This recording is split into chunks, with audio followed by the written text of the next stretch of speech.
Hi everyone, I hope you enjoyed your weekend. So this week we'll be starting Module 4, which focuses on the publishing editing side of the publication process.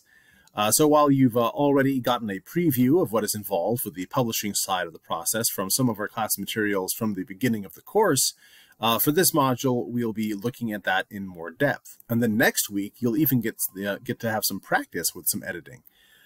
First, though, we have some lesson materials for you to go through, and those focus particularly on editing. And those include a couple of chapters from the book, The Craft of Editing, and then also a couple of chapters from the book, The Subversive Copy Editor, both of which are quite good, and a few additional articles as well. And I think that you'll find all of those to be especially interesting and enlightening as we learn more about the editing side.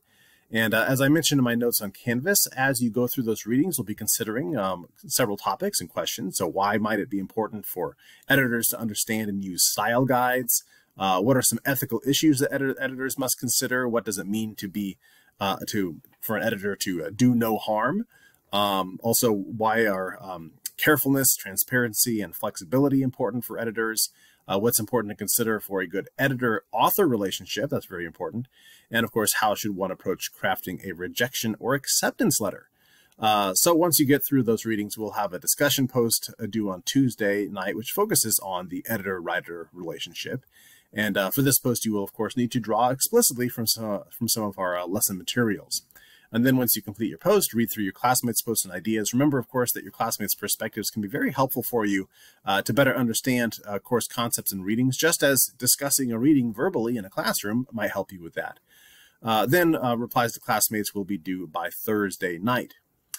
So finally, also we are now at about the halfway point in the semester. So by this point, you've gotten a good sense of the course, what works for you, what might not work. And of course, I'm always looking for feedback on what is and is not working for you, as well as any suggestions you might have to help improve the course, whether I can apply that now or in the future. So I have created a mid-course anonymous survey that I hope that you'll take a few minutes to complete. It should be showing up in Module 4 for this week with a due date of Wednesday, that is October 16th. And so this anonymous survey consists of just 3 open-ended questions about your learning in the class. It is completely optional and is not worth any class points then, but I do appreciate you taking a few minutes to complete that, and I always welcome any feedback. So as you get started, though, this week with Module 4, let me know if you have any questions.